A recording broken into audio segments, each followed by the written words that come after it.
Seventh grade was the most brutal time of my adolescence.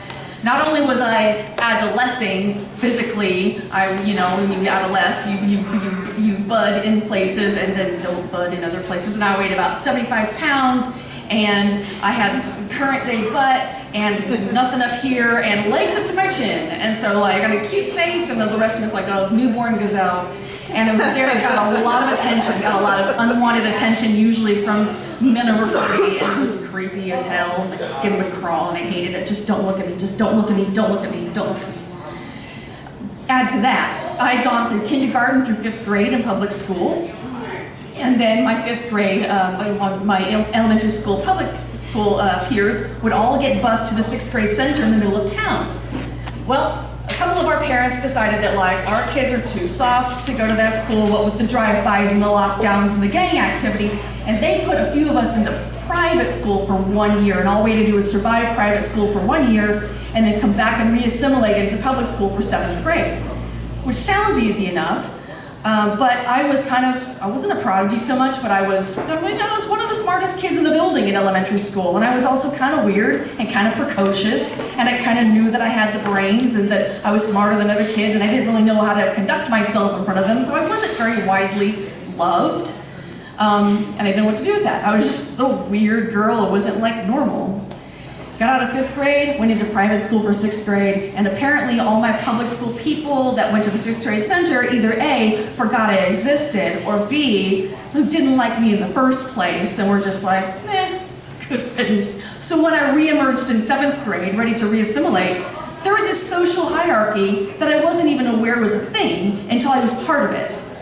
And you have all these branding regulations, and you want to get in with the right crowds, and you want to wear the right things, and this was all so new to me, and I was barely relevant. In fact, I was almost obsolete, and the only reason I wasn't obsolete is because I lived next door to Cindy Jaycox. Cindy and I had been friends since we were 5, and she was a popular girl. Not mean girl popular, but good heart, wonderful personality, lots of fun to be around, popular. Could really hold her alcohol, popular. I mean, later, not 7th grade, 8th grade. But, and so part of Cindy's wonderful heart was that she didn't want me to be alone. And so she would invite me to the sleepovers that the popular girls were having, and the dances and the things. And it was kind of obvious that I was only there because Cindy invited me, because I was still the weird one. And so, you can stay home from the sleepover and not be ashamed, and you can stay home from the dance and it's fine, but the lunchroom is where it all comes together, y'all. And so this is where the branding counts. You have to eat lunch with the people, because if you eat lunch by yourself as a 7th grader, you're branding yourself as the most horrible person in the world, or so my 7th grade brain thought. About the 3rd day of school, 7th grade, I don't even know what to do with myself. I can't even in several directions. And I get into the lunchroom, and I get into the lunch line. And I thought, okay, Sarah, play it cool, play it cool. Cannot let them see you get nervous. And I'm standing in line, and I look around the lunchroom, looking for Cindy. Can't see Cindy. God, where's Cindy? Oh God, Cindy's my only friend. I can't see Cindy. But I know that if I can find Cindy, she'll make a space for me, because that's the person that she is. I'll have a space to eat for today. Not a sustainable solution, but it's good for today.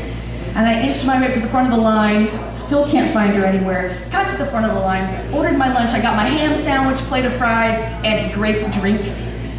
And turned around to go and find Cindy or Cindy's crowd. Please, anywhere, where's Cindy? And I wasn't watching where I was going. And I didn't see that greasy ass French fry on the floor. But my shoe found it. And I slipped and I fell. And I fell hard. And I launched, somehow I launched ham and cheese sandwich and fries to this corner of the world.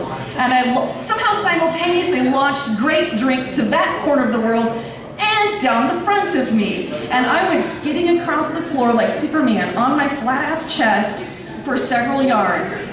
And they all were staring, and they all were pointing, and they all were laughing. And I was the center of attention that I never wanted to be. I was mortified. I couldn't cry, you cannot cry in that situation. It's showing weakness, you can't do that as a 7th grader. My mother told a story eternally from when I was 4 years old and I tried to run down 2 flights of stairs, and I had no experience with stairs at all. And she tells it as I would run down the first 2 steps and tumble the rest of the way to the landing, and then stand up and go, woo, and then tumble down to another flight, and then adults rush to my aid and go, little girl, are you okay? And I went, yeah, I'm fine. Which was code for, I bruised myself and probably broken several ribs, and I'm gonna let you bitches see me cry. Same girl, 12 years old, Superman sliding across the floor at Kenny Gwynn Junior High School. The principal, Dr. Eldfrick, came to my aid and he says, oh my gosh, are you okay? He helped me up, and I said, I'm fine. Teddy, don't cry. You're 12 years old, you cannot cry. And I thought, and I looked at him and I said, I'm okay. Which is code, of course, for, I ain't gonna let you bitches see me cry, no. And he says, well, let's get you to the office, let's get you cleaned up. And he says, what's your name? And I said, Sara Thompson. And he said, he looked at my face, because I looked just like my mom, and he says, is your mom Carol Thompson? What a sweet lady, I just had lunch with her and some of the other moms earlier today. Okay, guess who cried? Like, that's what made this bitch tear up and like, never, ever want to be alive in that room again. So he ushered me out of the room. I was a horrible mess. And I'd like to tell you that, like, from then on to this day, I never tried to fit in again because I knew that I wouldn't, but I always did, and I still don't.